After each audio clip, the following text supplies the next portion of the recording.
옛이야기 속 지혜를 길어올리는 시간, 황금야담에 오신 것을 환영합니다. 오늘 여러분께 들려드릴 이야기는 세상에서 가장 향기롭고도 가장 비싼 방귀에 관한 기막힌 사연입니다. 10년을 머슴 살면서도 밥 한 그릇 제대로 얻어먹지 못했던 가련한 사내 칠뜨기, 그리고 남의 피땀을 쥐어짜 제곶감만 채우던 욕심쟁이 김진사. 이 두 사람의 운명이 산속에서 발견한 황금 더덕 하나로 완전히 뒤바뀌게 됩니다. 과연 방귀 한 번에 만냥이라는 거금이 오간 이 황당한 거래의 끝은 무엇이었을까요? 지금부터 그 유쾌하고도 통쾌한 사기극의 전말을 공개합니다. 채널 고정하시고 칠뜨기의 기막힌 꾀 속으로 함께 들어가 보시지요. 조선 어느 작은 마을, 기와 끝이 하늘을 찌를 듯 솟아오른 웅장한 저택이 있었습니다. 그곳의 주인은 마을에서 제일 가는 부자이자 동시에 제일 가는 구두쇠인 김진사였습니다. 그는 자신의 곳간에 쌀이 썩어나가도 쥐 한 마리 얼씬하지 못하게 구멍을 막을 정도로 지독한 인물이었습니다. 그 집 마당 한편에는 10년째 머슴살이를 하는 칠뜨기가 서 있었습니다. 칠뜨기의 옷은 수백 번을 꿰매어 원래의 색을 알아보기 힘들 정도였고 집시는 다 닳아 발가락이 삐죽 나와 있었습니다. 칠뜨기는 아침부터 텅 빈 속을 부여잡고 마당을 쓸고 있었습니다. 그때 사랑방 문이 요란하게 열리며 김진사가 튀어나왔습니다. 그의 손에는 낡은 장부가 들려 있었고 얼굴은 먹구름이 낀 듯 험악했습니다. 이놈 칠뜨가, 너 지금 마당을 쓰는 것이냐, 아니면 구경을 하는 것이냐. 빗자루질 한 번에 흙먼지가 이리도 적게 나니 내 놈이 정녕 밥값을 아까워하게 만드는구나. 김진사의 고함에 칠뜨기는 허리를 굽신거리며 빗자루를 더욱 세게 휘둘렀습니다. 하지만 힘없는 팔다리는 마음처럼 움직여주지 않았습니다. 칠뜨기가 조심스럽게 입을 열었습니다. 나으리, 오늘 아침에도 맹물 한 사발로 배를 채웠사옵니다. 10년 동안 일한 세경은커녕 밥이라도 배불리 먹여주셔야 일을 하지 않겠습니까? 이 말에 김진사는 눈을 가늘게 뜨더니 칠뜨기의 이마를 손가락으로 툭툭 쳤습니다. 세경, 이놈 보게나. 내 놈이 잠자는 방값과 입고 있는 그 옷가, 그리고 하루 3번 마시는 공기 값을 생각하면 오히려 내 놈이 나에게 돈을 내야 할 판이다. 당장 뒷산에 올라가서 뗄나무를 가득 해오너라. 해가 지기 전까지 지게가 휘어질 정도로 해오지 않으면 오늘 저녁은커녕 내일부터는 이 집 대문 근처에도 못 올 줄 알아라.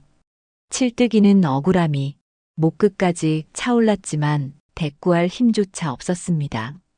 그는 무거운 지게를 어깨에 얹고 터덜터덜 산길을 오르기 시작했습니다. 산길은 험하고 가팔랐습니다. 배고픔에 눈앞이 노랗게 번쩍이고 다리는 자꾸만 풀려갔습니다. 칠뜨기는 나무 한 짐을 채우기도 전에 깊은 숲속 바위 그늘 아래 주저앉고 말았습니다. 아이고, 내 팔자야. 10년을 개처럼 일해도 돌아오는 건 매질과 배고픔뿐이니 차라리 여기서 산짐승에게 잡혀 먹히는 게 낫겠구나. 칠뜨기가 신세를 한탄하며 바닥을 손으로 툭툭 치던 그때였습니다. 바위 틈새, 짙은 이끼와 낙엽 사이로 예사롭지 않은 노란 빗줄기가 새어나왔습니다. 칠뜨기는 눈을 비비고 다시 보았습니다. 환각이 아니었습니다. 그는 홀린 듯 손톱이 깨지는 줄도 모르고 흙을 파헤쳤습니다. 흙더미 속에서 드러난 것은 어른 팔뚝보다 굵고 튼실한 더덕이었습니다. 그런데 그 모양새가 기이하기 짝이 없었습니다. 더덕 표면에서는 은은한 황금빛이 감돌았고 그 주변에는 벌써부터 나비들이 모여들고 있었습니다. 무엇보다 그 향기가 일품이었습니다.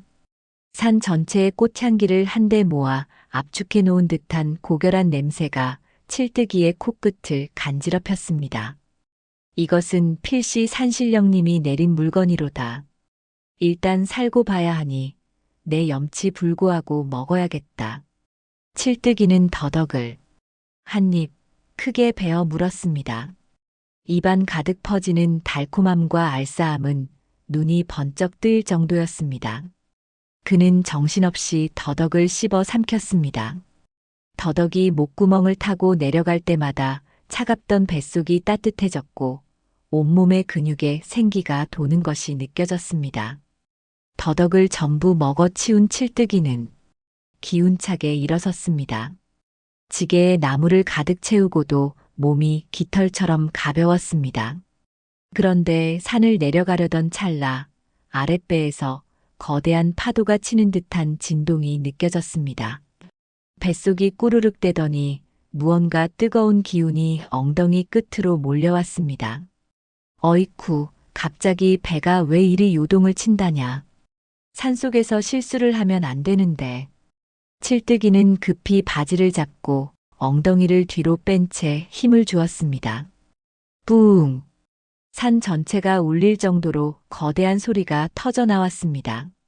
칠뜨기는 제 방귀 소리에 놀라 앞으로 고꾸라질 뻔했습니다. 그는 본능적으로 코를 막고 도망치려 했으나 이내 동작을 멈추었습니다. 고약한 냄새는커녕 방귀가 터진 자리에서 분홍색 꽃잎과 금가루 같은 입자들이 허공에 흩날리기 시작한 것입니다. 향기는 더덕을 먹었을 때보다 수십 배는 더 진하고 감미로웠습니다. 마치 수만 송이의 장미와 매화가 한꺼번에 꽃망울을 터뜨린 듯한 향연이었습니다. 아니, 이게 정녕 내 엉덩이에서 나온 것이란 말이냐? 칠뜨기는 제 방귀 냄새를 맡으며 황홀경에 빠졌습니다. 신기하게도 그 향기를 맡으니 쌓였던 피로가 씻은 듯 사라졌습니다. 칠뜨기는 무릎을 탁 치며 결심했습니다. 옳거니 이 방귀라면 그 욕심쟁이 김진사 영감을 골려주는 것은 물론이요. 내 10년치 세경을 한꺼번에 받아낼 수 있겠구나. 칠뜨기는 비어있던 지게에 마른 나뭇가지 대신 가슴 가득 야심찬 계획을 싣고 당당하게 마을로 발걸음을 옮겼습니다. 그의 입가에는 평소 볼 수 없었던 음흉하면서도 유쾌한 미소가 가득 번져 있었습니다. 산에서 내려온 칠뜨기가 김진사의 집 대문을 들어서자 기다리고 있던 김진사가 득달같이 달려나왔습니다.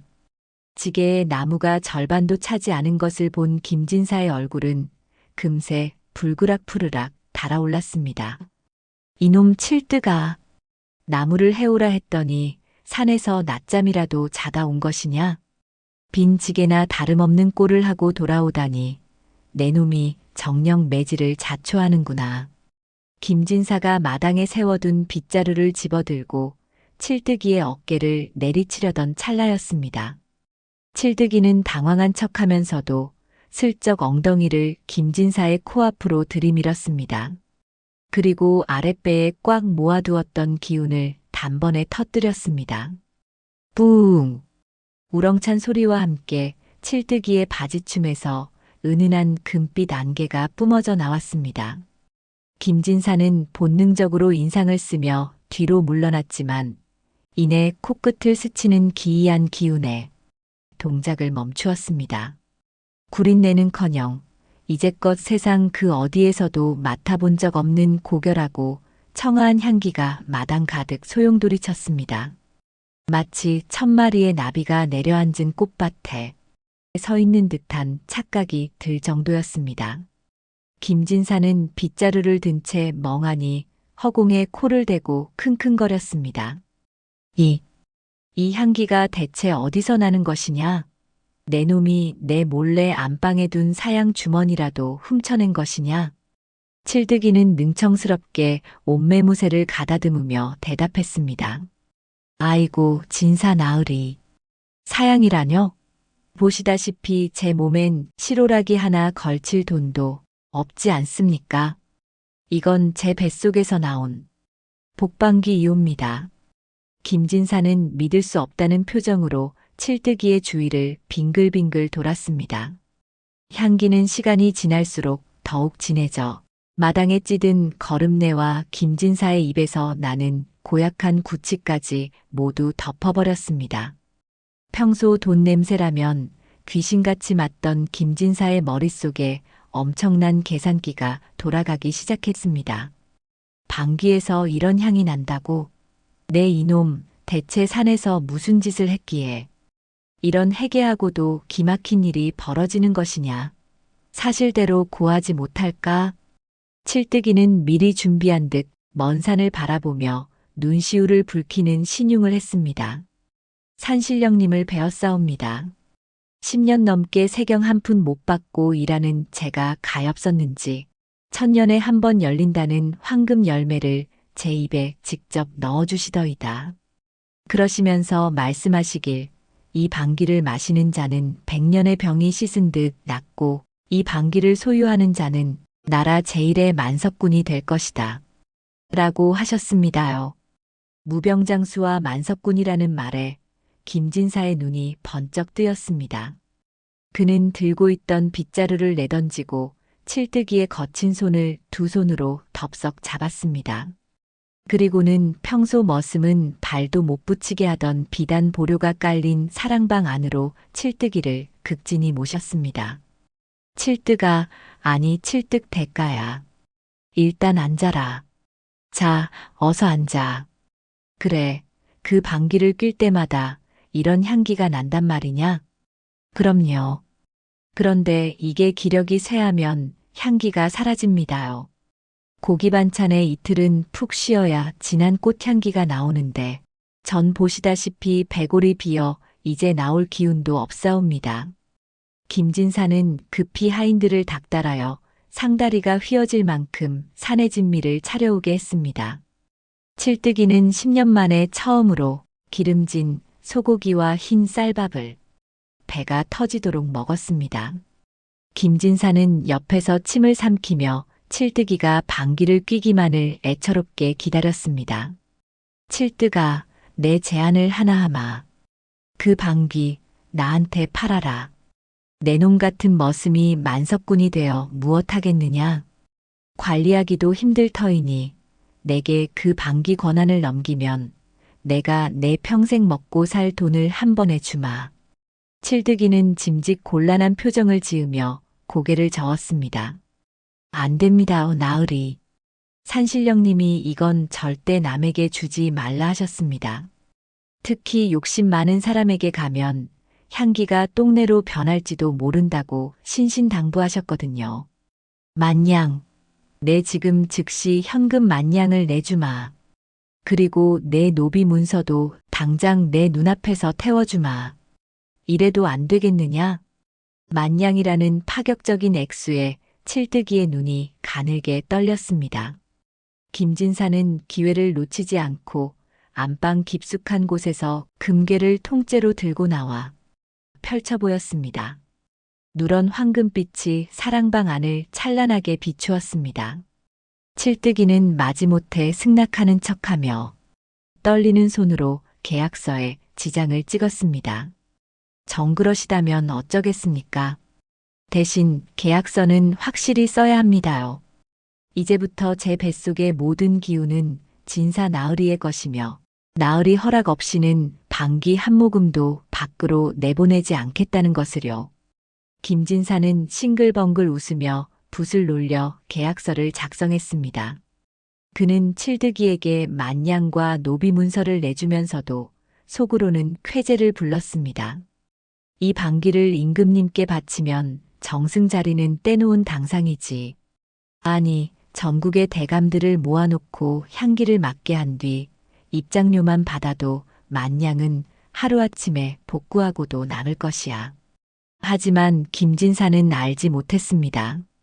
칠뜨기가 먹은 황금 더덕의 효험은 딱 3번의 방귀까지만 유효하다는 것을, 그리고 약삭빠른 칠뜨기는 이미 그 3번을 모두 써버렸다는 사실을 말입니다. 이제 칠뜨기의 뱃속에 남은 것은 그동안 먹지 못해 쌓이고 쌓인 지독한 숙변의 기운뿐이었습니다. 계약서에 지장을 찍자마자 김진사는 칠뜨기를 안방 깊숙한 곳에 가두었습니다. 혹여나 귀한 방귀가 밖으로 새어나갈까봐 문틈까지 창지지로 꽁꽁 막아버린 것입니다. 그러나 칠뜨기는 이미 만냥과 노비문서를 품에 넣은 상태였습니다. 칠뜨기는 야심한 밤 미리 보아두었던 뒷문의 잠금장치를 풀고 연기처럼 사라졌습니다. 그는 마을을 떠나기 전 평소 자신처럼 김진사에게 구박받던 이웃들의 집 앞에 금화 몇 잎씩을 몰래 던져두는 것도 잊지 않았습니다. 칠뜨기가 멀리 타향으로 발걸음을 옮길 때 김진사는 꿈속에서 판서 자리에 올라 임금님께 방귀를 진상하는 달콤한 꿈을 꾸고 있었습니다. 다음 날 아침 칠뜨기가 도망친 사실을 알게 된 김진사는 잠시 당황했으나 이내 무릎을 탁 쳤습니다. 옳거니 칠뜨기 그놈이 도망을 쳤으니 이제 그 신비한 방귀 기운은 온전히 계약서를 가진 나의 것이 되었구나. 산신령님이 내린 기운이 내 몸으로 옮겨왔을 터이니 오늘 당장 시연회를 열어야겠다. 김진사는 즉시 고을 사또와 내로라 하는 마을 유지들을 모두 사랑방으로 초청했습니다. 만냥을 주고 산 천하제일의 향기를 맡게 해주겠노라는 호언장담의 마당은 인산인해를 이루었습니다. 사또를 비롯한 양반들이 코끝을 치켜 세우고 김진사의 사랑방에 자리를 잡았습니다. 김진사는 잔뜩 거드름을 피우며 단상 위에 올라섰습니다. 그는 어제 칠뜨기가 먹었던 것보다 더 많은 고기와 기름진 음식을 꾸역꾸역 먹어 치워 뱃속을 가득 채운 상태였습니다. 자, 대감님들. 이제껏 인간의 몸에서 이런 고결한 향기가 난다는 것을 믿지 못하셨을 겁니다. 오늘 이 김진사가 직접 신선히 내린 꽃방귀를 선보일 테니 모두 숨을 크게 들이마실 준비를 하십시오. 김진사는 양손을 허리에 얹고 엉덩이를 사람들 쪽으로 한껏 내밀었습니다. 그리고 뱃속에 고인 온갖 잡다한 기운을 한 곳으로 모으기 시작했습니다. 얼굴이 대추처럼 붉어지고 이마에 핏대가 솟구칠 정도로 김진사는 온 힘을 다해 밀어내기를 시도했습니다. 나온다. 꽃향기가 나온다. 드디어 정적을 깨고 거대한 소리가 터져 나왔습니다. 뿌앙, 퍼퍼퍼퍼. 그런데 앞불싸. 소리가 예사롭지 않았습니다. 칠뜨기가 보여주었던 맑고 우렁찬 소리가 아니라 진흙 벌판에 돌덩이가 떨어지는 듯한 둔탁하고 불길한 소리였습니다. 그리고 그와 동시에 꽃향기 대신 천년된 변소에서도 맡아보지 못한 지독한 악취가 사랑방을 가득 메웠습니다. 사태는 거기서 끝나지 않았습니다. 너무 과하게 힘을 준 나머지 김진사의 바지춤이 터지며 꽃방귀가 아닌 시커먼 숙변의 파도가 사또의 수염과 대감들의 비단 도포 위로 사방팔방 튀어나갔습니다. 아이고 냄새야. 사람 죽이네. 이 고약한 늙은이가 감히 사또를 능멸하려 드는구나. 저놈을 당장 끌어내라. 사랑방은 순식간에 아수라장이 되었습니다. 꽃향기를 기대하며 숨을 크게 들이마셨던 양반들은 구토를 하며 밖으로 뛰쳐나갔고 분노한 사또는 김진사의 뒷덜미를 잡게 했습니다. 김진사는 똥독이 오른 얼굴로 울부짖으며 계약서를 흔들어댔습니다. 나으리, 이건 제 방귀가 아닙니다. 칠뜨기 그놈이 판 방귀입니다. 계약서도 있단 말입니다. 하지만 이미 엎질러진 물이요. 터져버린 변이었습니다. 김진사는 관하로 끌려가 혹세무민과 관원 능멸의 죄목으로 곤장 50대를 맞고 전 재산의 절반을 벌금으로 내야 했습니다.